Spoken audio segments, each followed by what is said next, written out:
the studios of Adapaite FM. Good afternoon and welcome to today's edition of the Roundtable. My name is Timeji Daniels, and this afternoon we'll be taking a look at the broadcast of the governor of Ondo State, that is Akeredolu, last week, where he mentioned a number of issues. One of such was the upsurge in the activities of cultists in Ondo State, irresponsible use of social media. He talked about chieftaincy issues, and of course, influx of strange faces into the state. We'll be looking at that and some other issues this afternoon. But before we delve into that, and before I introduce my studio guest, let's quickly listen to excerpt of that broadcast.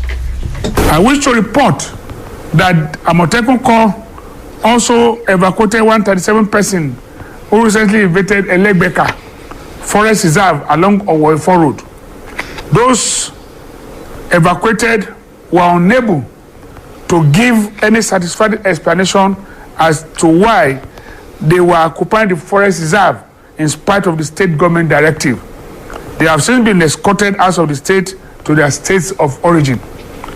Our people will recall that it was on this corridor that the Olufon of Ifon, the late Oba Israel Adegoke Adeusi, a first-class traditional ruler, was brutally murdered by suspected kidnappers last November. We are also concerned with various chieftaincy and land tussle in some communities in the state. Chieftaincy tussles are ill winds that have never blown anyone any good. It is a known fact that bitter tussles are capable of derailing society stability and development programs of government. These tussles, if not carefully managed, could lead to conflagration, especially when they assume ethnic or political coloration in view of the current tense situation in the country. The instant case of Ikare Akoko, where the perennial crisis between Olukare and Owale has dominated the length and breadth of the community in the last 72 hours, is a cause for concern. Lives have been lost and properties destroyed over a minor chieftaincy in the community. As a way of stemming further crisis, government has imposed 24-hour curfew on the entire Ikare Akoko till further notice. The immediate cause of the current crisis is the contention as to who is the rightful Olokoja. Thus, government has suspended the chieftaincy till further notice. Nobody should henceforth parade himself as the Olokoja.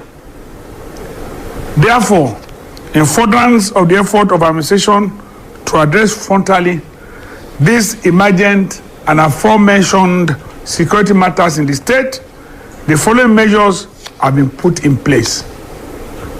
1. All traditional rulers in the state should henceforth revert to the government before allowing any group to settle in their domains. Any departure from this will be sanctioned. 2. All residents should be vigilant and report any untoward movements in their areas to relevant security agencies. 3. Any traditional ruler that is found unable to contain the activities of cultists in his domain shall be sanctioned by the government according to the law. 4. The state government will not hesitate to impose 24-hour curfew on any community where there are crises, and any culpable traditional ruler shall be sanctioned. 5. Every individual having illegal firearms are advised to submit them to the security agencies, as government has mandated the security agencies to prosecute any persons found with such weapons. And 6. Parents are advised to control their words on the use of drugs and other enablers, as security agencies have been mandated to be on guard with a view to apprehending users of such drugs. My dear people of Ondo State, The issue of security is a collective business, which should not be left in the hands of government alone. Okay, you just listened to part of that broadcast by the Ondo State Governor, Rotimi Akeredolu. I did that just to jog your memory about what that broadcast was all about. The governor also in that broadcast tried to reassure the people of Ondo State of his administration's readiness to provide security for them. And he said the government will ensure security for peaceful residents of Ondo State. That means if you are not peaceful, government will have to deal with you. Let me begin by introduce my guest in the studio this afternoon. I have the Police Public Relations Officer, Mr. Tilio Ikoro. You're welcome on the program.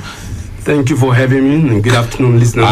Then Daisy Omokungwe, who is a development consultant. You're welcome on the program. Good afternoon, Ondo State. Thank you for inviting me. Also, in the course of the program, we'll be speaking with, I spoke earlier on the phone with security expert Abu Adams, a member of the House of Representatives, Honorable Adeogun. He's actually from Ondo State, and also a traditional ruler, to just get their read and their position on the directives to the traditional ruler. So you'll be listening to all of that in the course of the program. But let me start from the PPRO. You listened to the broadcast, and I'm sure you must have gone through the text of the broadcast. So what is your read of that broadcast? Thank you. To me, that's the right thing a leader should do. Take a step and let the people understand that you're taking the step. He has taken the right step and in the right direction too. He has called on the traditional rulers to take their own step too among their subjects, and that's the right way to go about it. In that broadcast, Daisy Akeredolu sought to talk about irresponsible use of social media, influx of straight faces into Ondo State, the issue of chieftaincy, also from chieftaincy titles, the one we witnessed recently in Ikare, and he also talked about an upsurge in the activities of cultists in Ondo State. He mentioned places like Ibokoda, like Okutupa, or Anikare. Do you think the governor was able, throughout our broadcast, was able to address all those issues? Yes, I want to submit that the governor has done the right thing for him to have addressed the state in a statewide broadcast on the recent issues of cultism and all other sundry security issues. But going forward, I think that government should not always wait till we have issues that is emergence that we now begin to address it. There are things that have that serve as root cause to all these issues. Government should look a way that is strategic on engaging those root causes that can now provide a long-term solution, not all these cook and put strategies. That's my. No, let me ask you. You talked about the upsurge in the activities of cult groups. Well, what do you think is responsible for that? At some point, we used to hear about activities of cult groups, but it was not as prevalent as this. Now it's becoming like an everyday thing.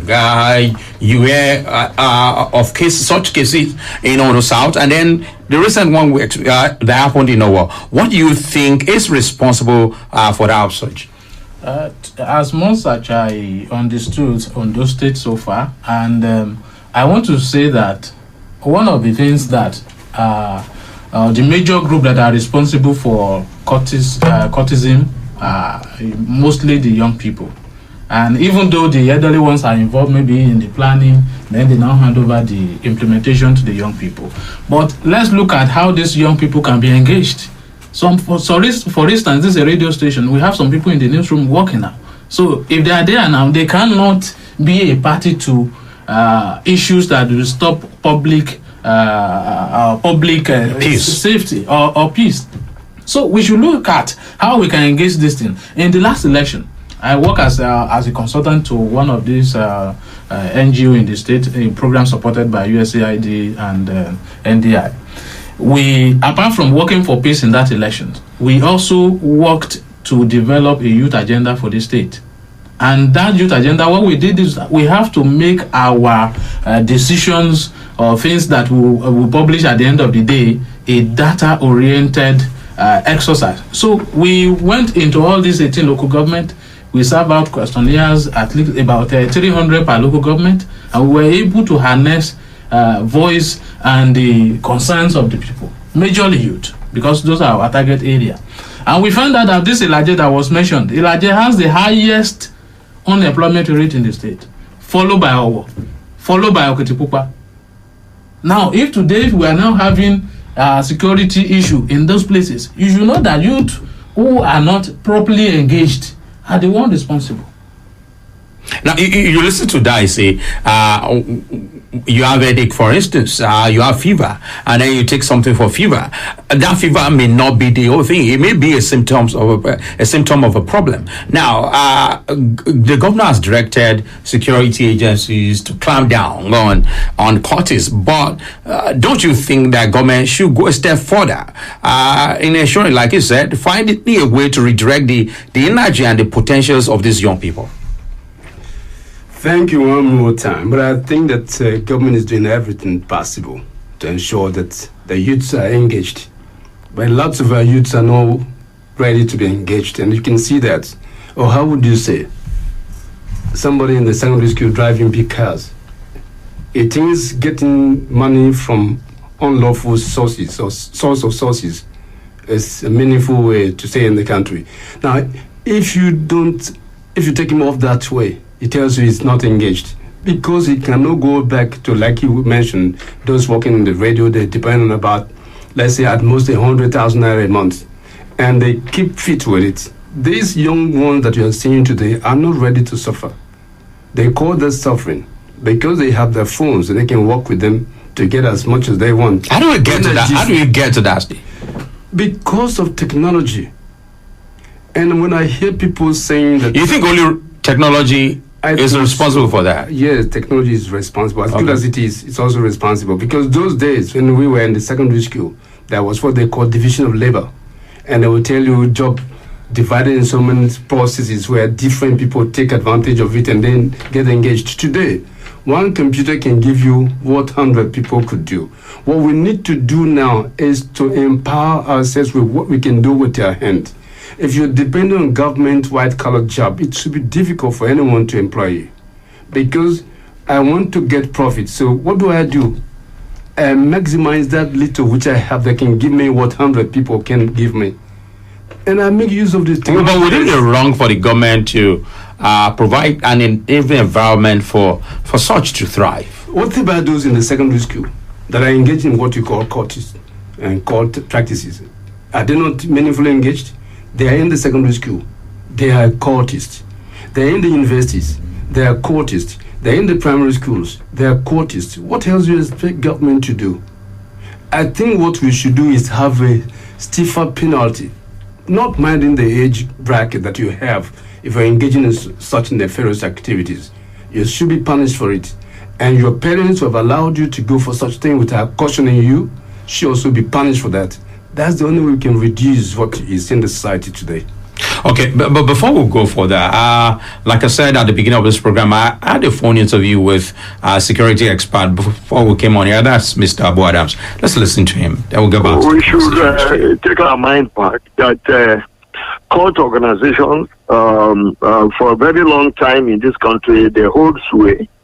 They are among those that our political leaders have been patronizing, in their bid to come to various offices.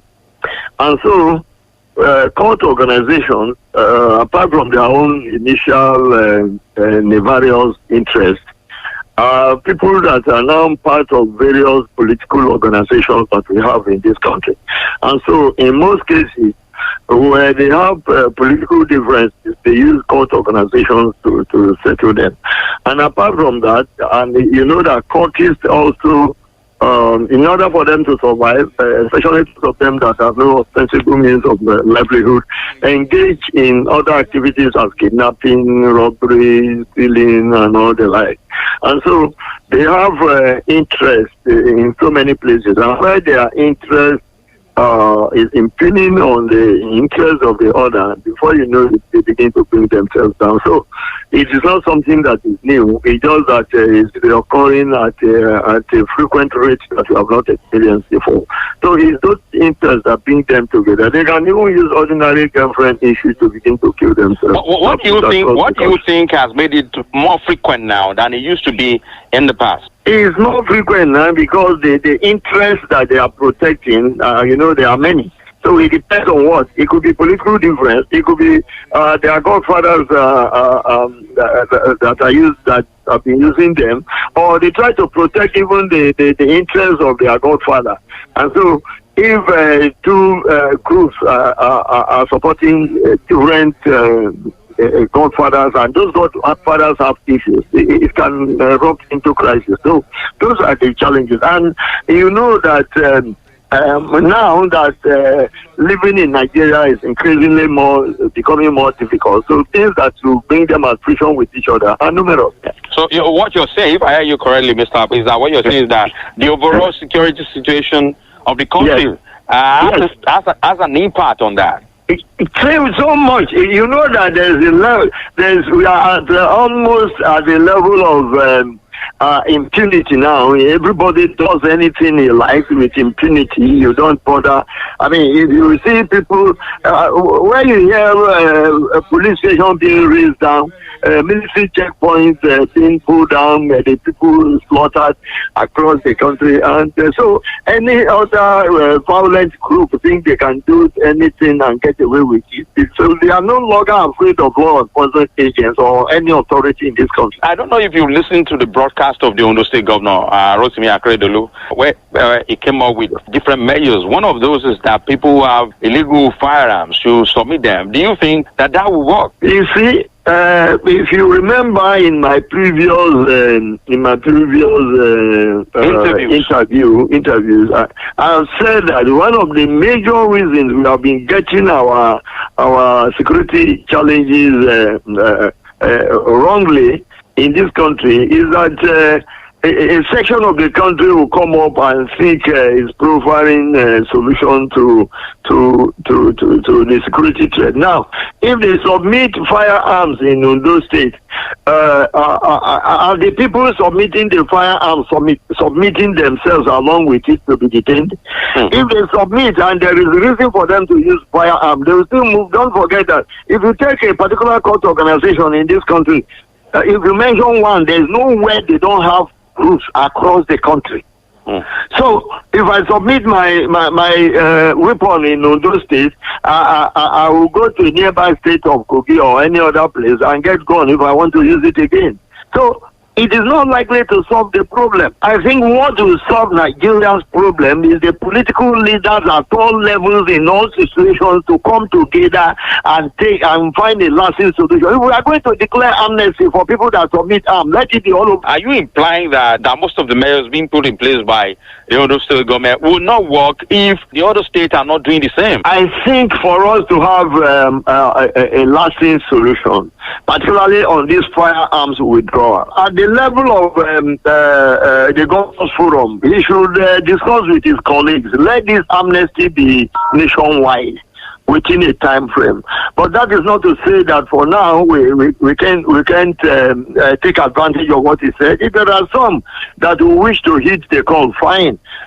Security agencies, I want to add, should be empowered to be able to strike at places where they have credible intelligence that arms are being stored.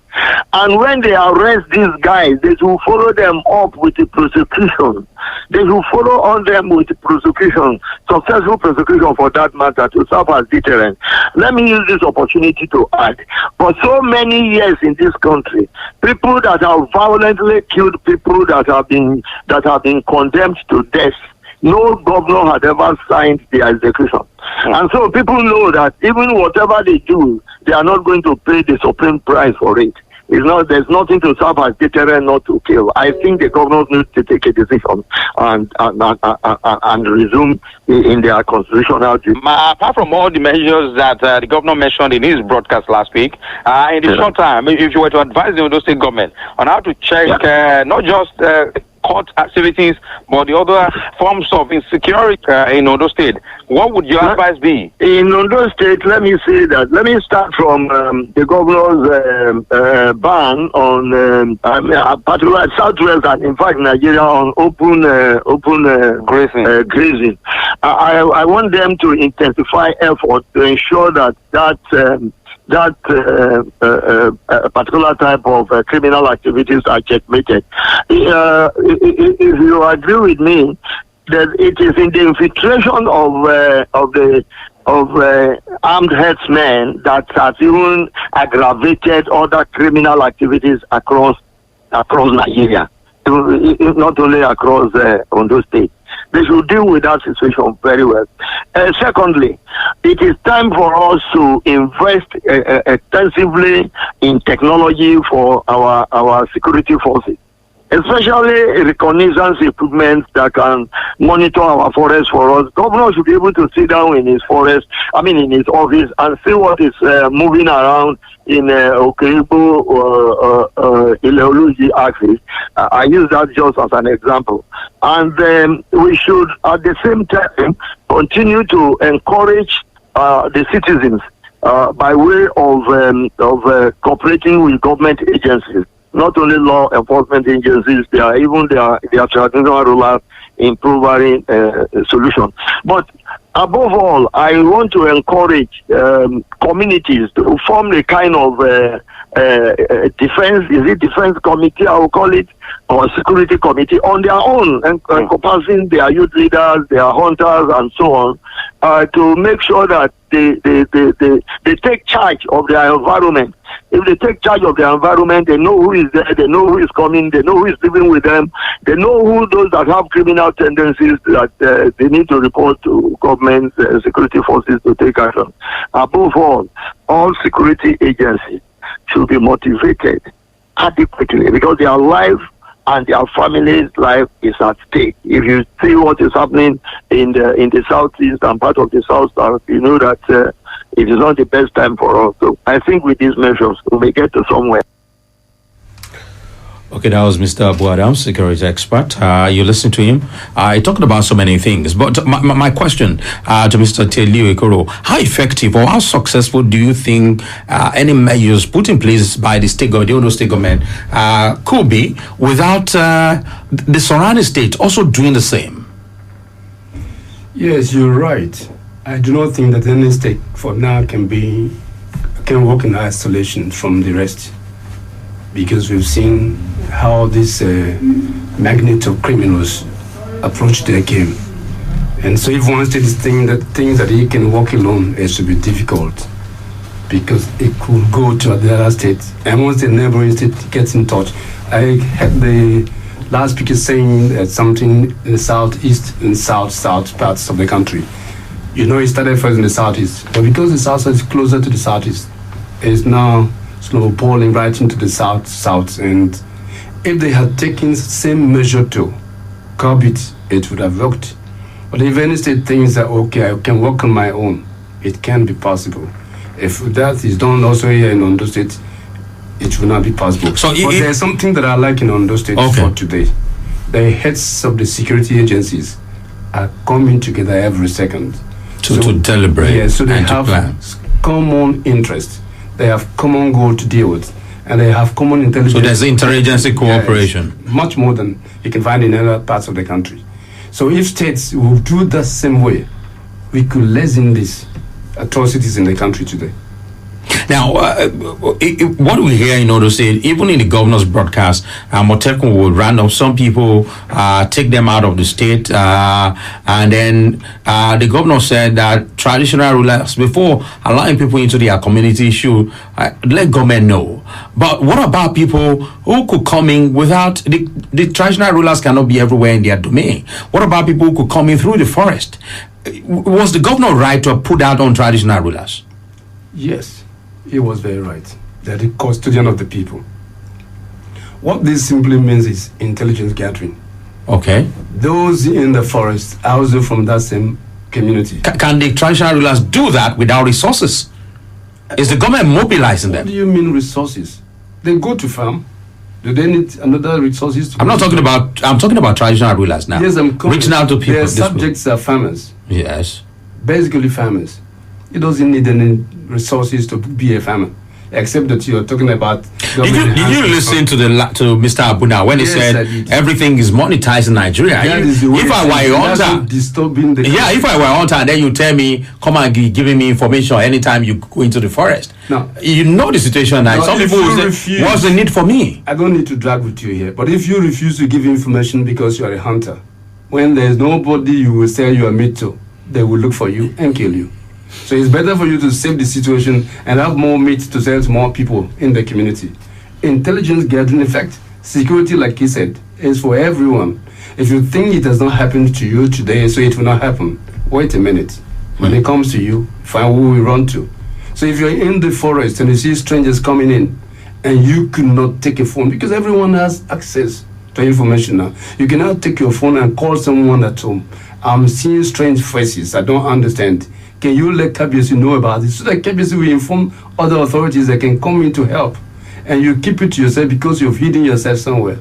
You are doing more harm to yourself than even the community you're thinking, because they will get you rounded up and kill you. Okay, let me talk to Dicey. Now, one of the things Governor Akeredolu said is that traditional rulers who are unable to contain, let me put it in his word, who are unable to contain the activities of cultists within their domain will be sanctioned in accordance with the law. Just like I asked Mr. Tilio Ikoro, was it right? Would it be right to put such a burden on traditional rulers? First of all, before I answer your questions, I want to react to some of what. Oh, please go ahead. Please go ahead. He mentioned some things about technology. He also talked about making stiffer penalty for people who are causing troubles or affecting our security. But I want to say that sometimes some of these things might be too mechanical, in the sense that though he is a military or security officer, so I understand the point he's coming from. But when you look at it from the development lens, you know that it is better to engage the people, to know the root causes, then government swing it to action on how we can eradicate those causes by ensuring that people are taken care of. Then we can now do limit or have limit energy on prosecuting people. For instance, we have laws against rape, we have laws against corruption. Has that stopped corruption? No. Has that stopped rape? No. But the truth is that, first of all, we need to look at how to engage. The governor has given rules to the traditional rulers now. But if you look at the constitution very well, it is not stated anywhere that the traditional ruler should be the one to be responsible for the security of their communities. That's my question. Was the governor right to put such a body on them to say if you are unable to contain activities of cultists? I think some of them may not even know who this how some of these court clashes started. I think by the virtue of the constitution, the governor was not right. But looking at the situation on ground, the governor did that to ensure that there's a way to curtail these activities right from our different communities. But then, how has the government been engaging with these traditional rulers? How has it been engaging with the youth? How has it been engaging with all these groups that we are talking about? They are in our communities. They are not existing in heaven. They are in this community. They are in our communities. So I feel that, first of all, let the government comes out either on quarterly or monthly basis. Let's have security town hall meetings in our communities. From this, we can now we can expect that we will have more input, even for the security officers to deal with. We can know the groups that we are going to tame. We can know the groups that we're going to empower if they need be. But just doing all of these things in a whole state broadcast, I don't think it will. Okay, Mr. Tiliogoro, what other ways do you think that not just security agencies now, the government can get the buying of the people to let the people know that security is the job of everybody? And that what affects one affects all. Yeah, it just mentioned something very germane. Town hall meetings, very, very essential. And I think that what the governor did that we may not understand, to my own interpretation, the KBSs can organize that. It is not always the government to organize things that are essential to us. That people can come together and say, look, let's look at this from this angle, and then place it before the government to see. But if you leave everything, it's like a father that is a polygamist. If you leave everything to him, he might not have the chance to see everything at the same time. But if he has children that can also think on the same way he's thinking and bring suggestion to him, he could look into it, say, this one is good, let us try it. What the governor did was something like that. If you think that town hall meetings, security meetings are essential, you can organize it and then call the police within your division first, the armored takers within your division first, and all other security, including the hunters and vigilante groups, to a town hall meeting and call the youth and the elderly too. This is what is happening in our community. This is our thing we can. Now we are here. Let us find solution to solving this problem of insecurity in our community. It will be better because the government will hear about that. And I tell others to do the same thing like we did in our place. And let's see how it's going to work. But thinking that the government alone would be the one to tell you everything, It's not possible. Now, one of the things Mr. Abu suggested in that interview, that phone interview that I had with him, was communities taking ownership of the security within their domain, and he suggested something like a security committee. Maybe it's the same thing as what you just called vigilante groups. What do you think about that? That's very, very essential. When people think that only those in uniform are security guards, no. Everyone takes care of his home.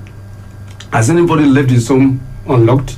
Before you go, you put things in the place they should be and lock your door. That's the form of security in your house. So if everybody comes together, we will find a solution to this problem of insecurity that we have today. But when we think it has not affected us and so we can go away, it hasn't affected this person, it can go away, or we have the money and we stay in walls, in prisons, we call homes. What about when you go out to the streets? If the ground today is not good and you think the air is good, a time will come, it will be difficult for you to even take to air because there will be no place for you. Why don't we come together today to find solutions to the things that is disturbing our mind every second? Even as a police officer, I must be truthful to you. To travel to Port Harcourt, my hometown, I find it difficult. Should I go by air? If I need to go by air, I need to travel to Lagos. Which route do I take to Lagos that is good enough? If I need to go by land, I need to follow here straight from here to Benin and then Onisha down to Port Harcourt. How do I do that? Because every state is thinking differently. But if we all can come together and think of how to knit this thing, we can have it. These town hall meetings or community meetings that you just mentioned is the right way. And provide solutions at every time. Allowing information to flow around, not some people hoarding it because they have money and they can go by air. A day will come, the air will be hot for them to go. Not now. I remember Gumi saying that bandits are already thinking of acquiring surface to air missiles. So that means they can stay anywhere and then fire your airplane from the ground. Now, I spoke with a traditional ruler earlier today, the Olumoru of Imoru, Rotimi Obamo Agun. Let's listen to him. So, Kabiyesi, last week, the governor of Ondo State, Rotimi Akeredolu, in his broadcast, as a response to some of the court activities and other criminal activities across the state, said that henceforth, traditional rulers who are not able to control the activities of court groups within their domain will be sanctioned by the government in accordance with the law. And he also said that before traditional rulers will say to any people within their domain, they should let government know about it. As a traditional ruler in Ondo State, what is your take on some of these measures? Well, the situation is very unusual. And the solution will also be unusual. During peace period, the governor did not come on board to start saying that he will do this, he will do that. But what we have on ground around the whole country, and particularly talking about Ondo State, is very, very unpalatable. is a situation where nobody is no longer sleeping. So if the governor says, I will do this or that to ensure peace within Ondo State, personally, I will support him.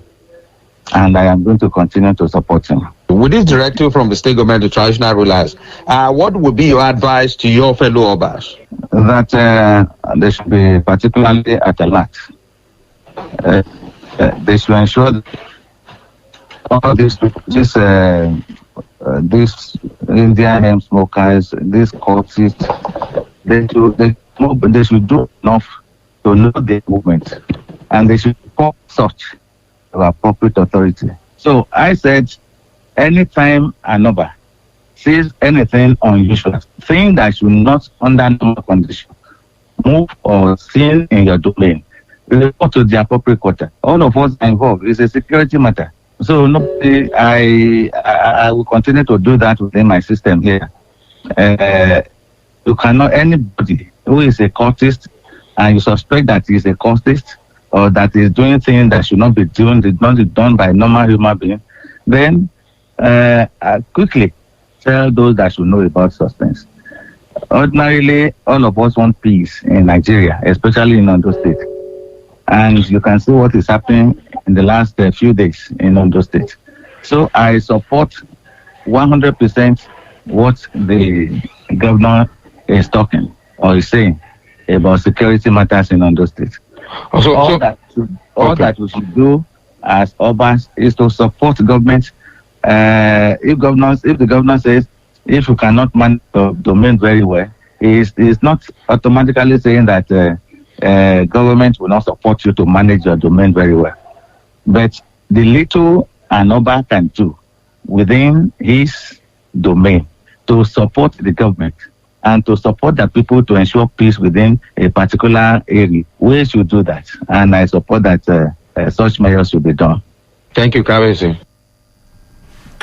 Okay, you just listened to the Olumoro of Imoro, Obarotimi, Obamagun, giving his own position on the directives of the governor to the traditional rulers. Let me turn to Mr.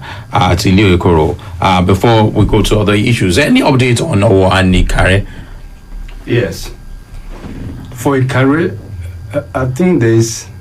The curfew is still in place in the Ikare. Yeah, but it's being relaxed. Okay. It's not as it was in the beginning. Well, it wasn't really obeyed by the people of Ikare. It was because I read a report of some areas where people were buying and selling. I went there with the CP when it was purely on, and it was fully obeyed. Even commuters that were supposed to travel to maybe Abuja or so were stranded at the border to Ikare. So it was properly obeyed, except now that it's been relaxed. I think that people are now beginning to, because the two chiefs there spoke with the CP and they said they were going to work towards peace. And since then, there's been relative peace, so to say. And that's Ikare. Then the case of Owo, you just mentioned, Owo would not have had any so much problem. But I think that the problem that Owo has is cultism.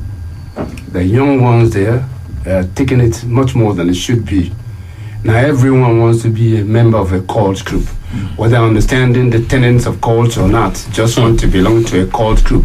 And their own idea is that we must kill, maim, or destroy. But when I was in the secondary school and I heard about cultism, it was practiced by a few people, even in the universities. And it was difficult for them to come out to even talk about it. It was secret. It was a secret thing. Today, primary school children are still talking about it. And like I said, my total support is for the governor, or with the governor, or to the governor. How many arrests have you made? If you go to our cells, so many arrests every day. In fact, the police here and all that. I'm talking about the last. So many arrests. Are you taking them to court? The court is not working, you know that. Oh, that's true. But as soon as the court begins, they will reopens. They will be right there. Okay. Because the CP is not playing tricks with that. It's not paying lip service to that. He also went to university. He went to a secondary school. He went to school at the time there was cultism too in school. not practiced by everyone. So he wouldn't sleep to see people killing one another in the name. In fact, he has even branded them murderers, not even cultists. Cultists should work in the university and have their way in the university campuses. But coming to the street to kill one another is pure murder. And I do understand within my concept of security, every cultist is a murderer and an armed robber. But not every armed robber can be a cultist. Armed robbers have their way, they have their target. Once they get to that, they do what they want to do, they go home. These cultists intend to be on rampage, killing one another every day. And they have reprisal attack this way, reprisal attack that way. And we still call them cultists. They shouldn't be called cultists. They should be seen as murderers and assailants and should be dealt with in that capacity. That's the only way it could lessen this problem of cultism and cult practices in the society today. Now, Dicey, one of the things that the governor mentioned is the abuse of drugs by young people. And it appears to become a very serious issue, not just in Ondo State, but across the country. We have people taking tramadol, people going as far as going to toilet, to latrines, sniffing, they call it ammonia, sniffing what they shouldn't even be sniffing. They said it makes them high. You'll be shocked when you hear some of the things that these young people that they take. Now, any hope of a U-turn from this seemingly helpless situation, Dicey? I don't see the U-turn happening so fast, in the sense that PPRO, I agree with you that we should make them to face the law or whoever has been arrested. But the point I'm making is that why is it so popular now? Who is marketing this idea of cultism? That every young people, either in a war or in Nigeria, want to be a member. So that is where the government needs to act. Apart from when the effort of arresting, prosecuting offenders or who belong to this group is ongoing, then the effort that we should also use at engaging and educating the young ones, right from even the primary school. You mentioned primary schools now. Primary, secondary to higher institutions. What is the effort are we making in that direction? None. Is it to engage them or to engage them to demarcate this idea of cultism? What I don't know where we are not doing anything. No, I don't know where you're coming from. But if I can hear you clearly, yes, I think that first parents should be. I was about to ask you that the family is the microcosm of the larger society. Sir, and I'm kind of wondering, my question is, has the family failed in doing its job? Yes. Sir, the truth is that family has failed. Even some of the parents of these younger ones, their parents are involved.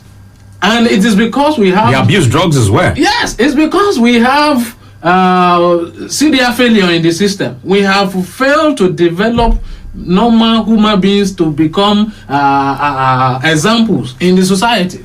It is because we have. I want to disagree with you on that. It's not the society. It's not the government that is failing. I'm not. It is the government. It is referring to the society. The society from family, from value is eroded because there's few mothers. For the fathers, they could stand. Few parents, so to say, will stand up against their children nowadays. They expect an 18-year-old person to be a breadwinner of a home that has a father and mother. And you don't question. Does that not have to do with the economic realities of the country? It has nothing to do with that. It has, sir. I have said this severally that I come from a very poor family. Okay. And if I can stand on the radio... Times are changing. Your time is different. No, what we never had, they have now. It is easier to make money now. It's easier to be educated now. In my time, it was difficult to see even a typewriter because there was none. We had a school for that. And this time you can stay in your house and finish all the degrees you want to have. Would you say the government is failing you? No. You're failing yourself when you leave studies and go hanging around looking for where to sniff cocaine and take Igbo and the rest. On pit latrines. Yes, and I expect the lecturer to pass you. And if he doesn't pass you, you hang on his neck. Sometimes you label him. You attack him. You label him because it wants my body. And no mother, no father is asking questions. Because I do ask my children too. Any day I hear you fail, I will know you fail because I didn't fail. Any day I hear you fail, you should confront to a lecturer if he says you fail and ask for your marks. because you are studying. But when parents don't have time for that, all we talk about is how to make money, build mansions where no one will stay in. Because the children you are piling these mansions for are not thinking the way you are thinking. They are thinking higher in how to smoke and get useless. And you are not talking to them. Because all these people, the cultists we are talking about, they all come from homes. How many parents have taken one? I was privy to one person during that COVID-19 whose son was supposed to go through a process, and the father said, if you don't go here, I will disown you. I think it happened publicly. It came down, I think the guy who came from Lagos during lockdown, the that's the kind of parent who will. It happened in Lagos. One chief said, peculiar situation needs peculiar treatment. This period needs peculiar treatment to our children. We should allow them to go, then there will be no Nigeria, even without a fight, because everyone will be mad. My question to you now, where does the reform start from? Home. The home. The home, right. The home, not the school. Because from home we go to school. The school is a secondary place to harness what is brought from a home. Once the home is not balanced, there is no school. In fact, you wouldn't want to go to school. You'll be forced by your parents to go, but they also understand that the home is wrong. So let's start rebuilding our confidence in the youth that we have from our home front.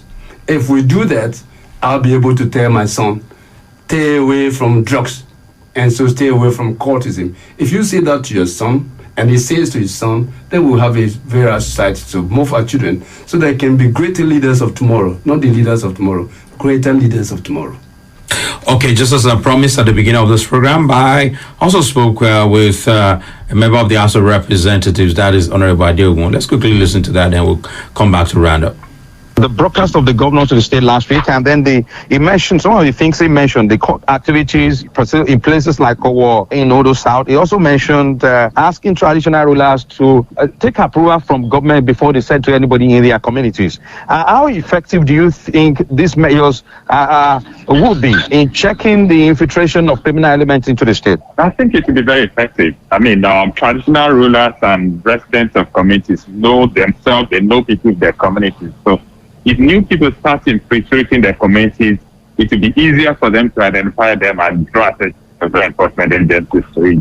We're all aware that the law enforcement agencies are not magicians. They won't know what happens in every community, in every hamlet without information from the people. So what the governor has called for is for people to avail state agencies with necessary information. Now, we have a situation where he mentioned cult groups. Those are Ondo State indigenous, young people, and then he mentioned the issue of people fighting over land. You had a committee now on the Shupari Oka issue. Do you think that the suggestions of the governor in asking people who have illegal firearms to come up and drop those, and then in saying that government would no longer condone where people just take the law into their hands and find themselves over chieftaincy titles, over land matters, do you think that is effective? Okay, first, let me first go to the issue of the cultism that you mentioned. Cults and members of cults are not invisible elements.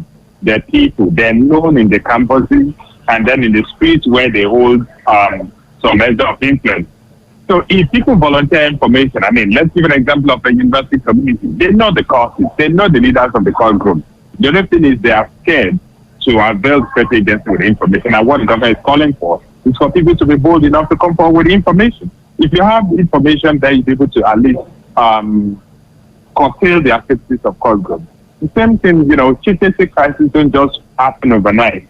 You have things that build up to such. And it's saying, when you start noticing the build-up, form security agencies, inform government, inform them so that they could get in the boat before they lead to any further crisis. And finally, I think the basic thing is, you ask sometimes, why do we have to fight over every other issue? Why can't we dialogue? Why do we have the elders and people don't listen to them anymore?